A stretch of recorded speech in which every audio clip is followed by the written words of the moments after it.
Well, viewers, it's Deep Voice Dave here again with the Rover. And last night I went out to see if I could find the bit on the car that does the intermittent wipe for the wipers there. It's a little vacuum thing. And so I went out, opened the door, pulled the thing for the bonnet to undo, and the bonnet wouldn't come up. It was stuck. The reason it was stuck was because I'd taken this badge off, which was rusty underneath. And the bolts that hold that on also hold the catch on, and when I'd put the catch back it wasn't in quite the right position. The bonnet's been having difficulties coming up. On hot days it expands and it wouldn't. So anyway, thought, what am I going to do? So I had a little cry, and my wife wiped my tears. The first thing I did was see if the grill would come off to give me a bit of space, and that did. And it's over here, and it's got a couple of self-tapping screws that hold it on, and I've got a long screwdriver, and you can get those from here, just up there. So I undid those and took them out, and then I had a look at what I got, and I kept pulling it and all the rest of it. And then I looked in the book, and there are different bolts you can undo, but the ones to undo, after fiddling about with the wrong ones, are two right under here that hold the actual plate. Let's see if I can get it up. I'll just put this down for a minute. Yeah, up it comes. I'll use my head to prop it open. This is shaky camera work, but you'll understand. You see, that plate there is held on with two bolts, and they're fiddly. You have to get a spanner onto the top of them, and it was a 12 to get onto it to actually fit, although they're 11s, but 12 or what you needed. And you can just about get underneath and get, I don't know if this is visible, and get a socket on those. And then when that came undone, then the bonnet would come up. I'd been trying to get these ones undone up here, and I got the left one a bit loose and I got the right one a bit loose, but it wouldn't have made any difference because there's a third one, and this is the thing that I had to take off.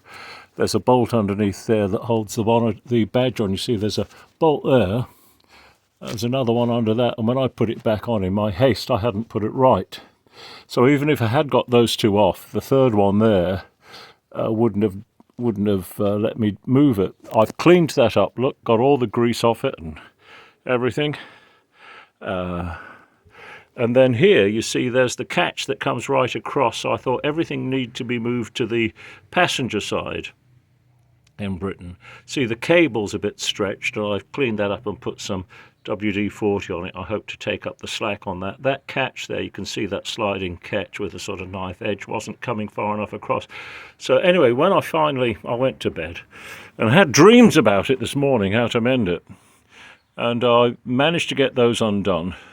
I thought, you know, use an 11 both sides, but 11 underneath and a 12 just to fit on that at the top.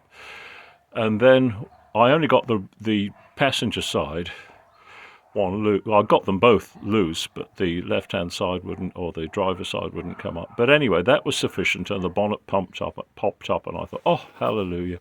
So then what I did was I took them off and cleaned the bolts in case I had to do it all again, and gave them a good clean, and tried to push that plate over to the passenger side, this side, as far as I could with the screwdriver. It didn't move very much, and I made sure that I put it back, well, it didn't come off, that I located it exactly where it was. And then over here on this, I looked for where the paint marks were for when the car had been sprayed, and there was white at the back that hadn't been sprayed, so I positioned that as far as I could close to the where it had originally been, looking at the paint, but I shifted it over this way a bit. Anyway, I was nervous, as you can imagine, closing the bonnet. Oh, do I have to do all this again? But anyway, I got my courage, I dried my tears, I'd had a little sit down, I put the prop in and closed it, and it made a much healthier sound, and it clicked closed nicely. And then I went round and pulled the thing, and when the bonnet release went, it made a much healthier sound. I can't describe that, but it sounded better rather than as if it was grating against something, and the bonnet popped open fine. So there we are, that's a little adventure. And the other thing I found is don't park the Rover uphill like I am. I'm going to park it downhill. The one I looked at over in Corsham had rust down here, and this morning there was all water pooled there. So really I'm going to park it the other way so that the nose is facing downhill. You see there's still some water there, so that water drains down this way. It'll probably have problems at the back as well, but you haven't got suspension bolted to that, whereas you have here. So from now on the car goes in the other way around. So anyway, that's my little nightmare. I was dreaming about it this morning. I thought I'll just take those 2 bolts off, but I was undoing and undoing at the bottom and then realised it was turning at the top. So brave little David, deep voice Dave. Got my daughter coming today as well, and her family. And I wanted to take them out in the car. And of course the car was going, but you never know if you're going to have to pop the bonnet. So anyway, that's clean. Park the car around the other way. Those bolts, if you undo them, which they're tricky to get to, it wouldn't make any difference. It's the ones that hold this plate on here. You have to get underneath, get a spanner on the top, and wiggle that about, and that'll do it. So I'll put the grill back on. There's the grill. Put it back on, and there we go. And if you've got any cheap, lovely bumpers you'd like to give me, I'd be appreciated. Anyway, look, here we are. Let's do a, come on, turn it round, have a look at me. What have I done? Switched it off, that's what I've done.